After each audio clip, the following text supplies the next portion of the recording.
Si Tony Burke ang ating ministro ng mga usaping panloob. May sarili siyang plano para muling manalo sa susunod na termino. Para lang hindi siya mapatalsik ng mga Muslim niya nasasakupan. Pinapalubag niya sila pero sinisira ang kinabukasan ng Australia. Pakinggan at tingnan mo ang ginagawa at sinasabi niya. Ang imigrasyon ay tungkol sa mga taong pumupunta sa Australia para maging bahagi nito. Talagang kinamumuhian ko ang taong ito. Tingnan mo ang ngisi niya. Napakawalang kwentang tao. Ang imigrasyon ay tungkol sa mga tao na gustong maging bahagi ng Australia kapag pumunta sila roon. Iyon ang gusto ng mga tao. Hindi ko kailanman tinanggap ang salitang asimilasyon. Ayokong mawala sa mga tao kung sino sila. Ang salitang integrasyon ay matagal nang ginagamit bilang bahagi ng usaping multicultural. At iyan nga yun, gusto natin ang mga tao kung sino talaga sila. Hindi ako pumapayag sa melting pot concept na parang kailangan mong isuko ang pagkakakilanlan mo. Kaya kung ikaw ay Muslim, naniniwala ka sa FGM. Kung naniniwala ka sa halal na pagkatay, sa makataong pagkatay ng mga hayop, kung naniniwala kang dapat ituring na pangalawang uri ang mga babae, kung naniniwala kang dapat kamuhian ang mga hindi ka panalig, bahagi yan ng iyong ideolohiyang paniniwala. Kung yan ang pagkakakilalan mo, ayos lang. Hindi mo kailangang magbago dahil ayaw niya sa melting pot na nawawala ang pagkakakilalan at nagiging Australiano lahat. Yan ang asimilasyon. Ayaw niya niyan. Kaya nagkaroon ng terorista sa Sydney. Naalala mo ba ang terorista sa Bondi Beach noong Disyembre na nakaraang taon? Galing siya sa distrito niya, kaya sinasabi niyang hindi mo kailangang magbago. Manatili ka lang kung sino ka. Tingnan mo ang nangyari. Tingnan mo ito. Sa labas pa ng ospital, tingnan mo sila. Isang malaking grupo ng mga lalaking Muslim. Nag-aaway lang sila sa isa't isa.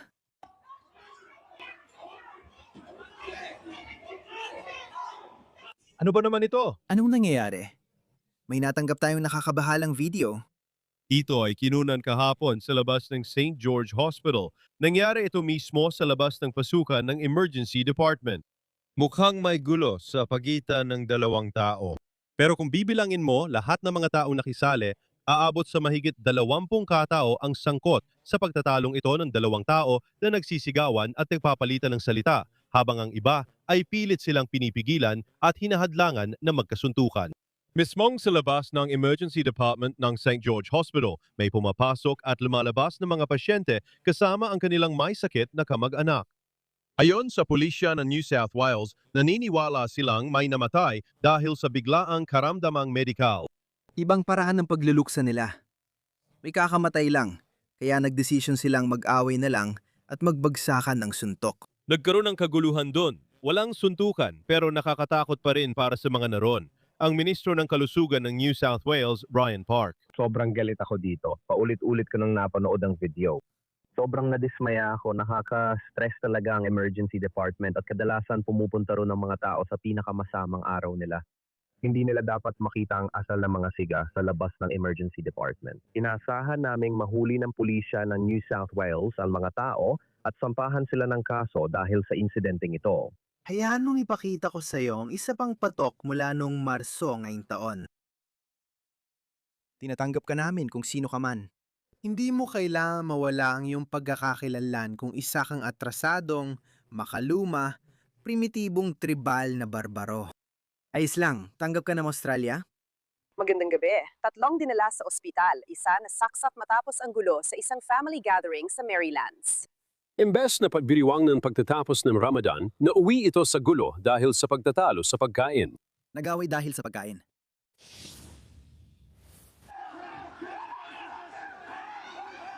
Mula pagtitipon ng pamilya hanggang muntik ng nakamamatay na away dahil sa pagkain. Hindi bababa sa isang lalaki ang nasaksak, dalawa pa ang malubang na sugatan. Nasaan ang shawarma ko? Kinain ng kapatid kong babae. Saksakin siya.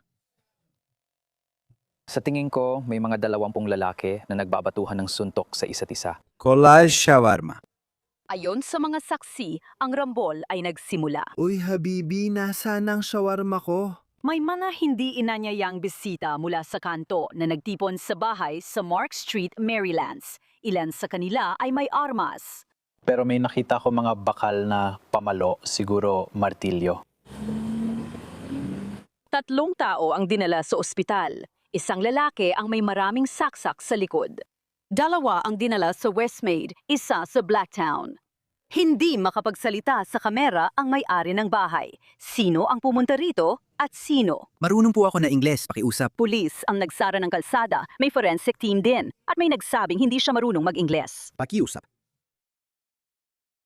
Fatma, ihanda mo na ang shawarma. Hindi ako marunong mag-Ingles. O sa eksena, itinuturing ng mga pulis ang sitwasyon bilang karahasan sa tahanan. Alam na ang grupo ay nagdiriwang ng Eid, pagwawakas ng Ramadan, panahon ng pagkakawanggawa at pagkakaisa. Pagsasama-sama ng pamilya at pagsasalo ng pagkain, isang pagtitipon na para sa ilan ay hahantong sa korte. Kayong mga puti, ano bang ginawa niyo sa magaganda niyong mga bansa? Sino ang dinala niyo rito? Ano ang ginawa niyo? Ano ang ginawa niyo? Dito mismo sa likod ko ngayong gabi ay nananatiling isang crime scene. Sa huling sandali, nakita naming kinuha ng pulis ang tila hawakan ng walis at isang flashlight at nilagay sa mga bag ng ebidensya. Ngayon, ayon sa mga pulis, may hanggang 25 katao ang sangkot sa rumble na ito, pero magkakakilala silang lahat. Ilan sa kanila ngayong gabi ay tumutulong sa investigasyon. Pang-pamilya. Sig. Ito ang mga inaangkat natin. Mga banyagang kulturang mapang-away na walang kinalaman sa pamumuhay ng mga Australyano. Ngayon alam mo na kung bakit ko siya kinamumuhian. Ang taong ito. Hindi pa sapat ang pagkamuhi ko sa kanya. Kinamumuhian ko siya. Mas kinamumuhian ko siya kaysa kay Albanese, sa totoo lang. Sobrang mayabang lang talaga. Tingnan mo yung mukha na yan. Tingnan mo siya. Nagbigay na naman siya ng isang kaawa-awang talumpati sa parlamento. Pakinggan mo. Pakinggan mo siya, si Tony Burke. Nagyayabang siya sa mga kalsadang sumisigla sa Sydney, Leichhardt at sa distrito niya. Mas maraming ISIS fighters mula Lakemba at Bankstown kaysa doktor at inhenyero. Tingnan mo kung anong masasabi niya tungkol dito. Isa itong talagang lugar na hindi mo dapat puntahan. Sa aking nasasakupan, sumisigla ang mga kalye, lalo na sa Leichhardt pagkatapos ng dapit hapon kapag natapos na ang mga dasal sa gabi. Walang hiya ka talaga, Tony Burke. Para lang makakuha ka ng ilang buto. At ikaw, tanga ka talaga. Wala ka bang natutuhan sa karanasan ng UK? Kita mo kung paano nila imiwan ang UK Labour Party. Napansin mo ba yon? Kapag sapat na ang bilang nila para suportahan ang sarili nilang kandidato, kahit independiyente, gagawin nila ito. Ikaw, ano makukuha mo? 3 taon ulit? Baka 6 na taon, Max? Napakakawawa mong hampas lupa. Nagkakatipon ang mga pamilya at komunidad sa Houghton Street, Leichhardt, at dumarating ang mga tao mula sa iba't ibang bahagi ng Sydney kahit anong oras ng gabi. Tingnan mong mayabang niyang itsura at mukha. Umaasa pa at nagmamayabang pa siya tungkol dito. Sa buong Sydney, kahit anong oras ng gabi, pumupunta sila para makita sa aking distrito. Gusto mo bang makita ang distrito niya? Hayaan mo ipakita ang tunay na itsura ng distrito niya. O, tingnan mo. Ito ang Lakemba, ang distrito niyang ipinagmamalaki. Nag-aalala ako na baka magdulot ka ng kaguluhan doon. Kaya hinihiling ko na huwag kang pumunta. Bakit ako magdudulot ng kaguluhan? Dahil napaka-relihiyoso ng mga tao doon. Relihiyoso sila ron at blonda kang babae. Hindi gaganap na nakatakip. Kaya baka ma-excite ang ilang nasasakupan ni Tony Burke. Kaya, Lawrence Southern.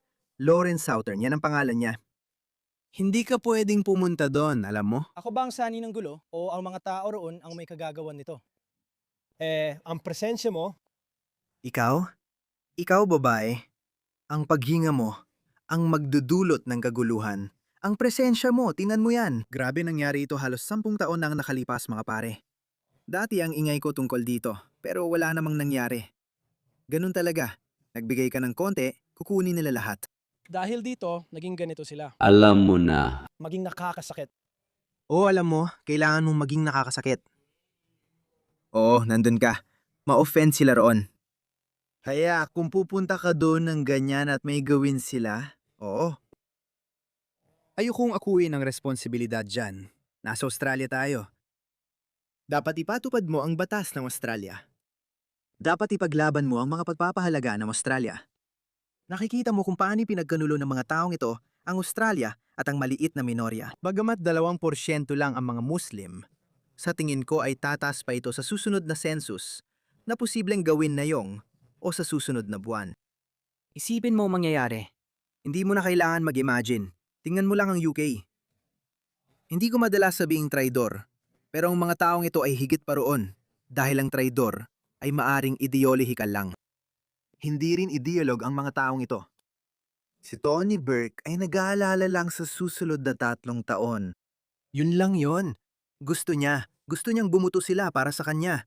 Kaya siya sumisipsip sa kanila. Maniwala ka ba doon? Nakakaawa talaga yon. Kaya ayoko sa politika mga pare. Ayoko sa politika.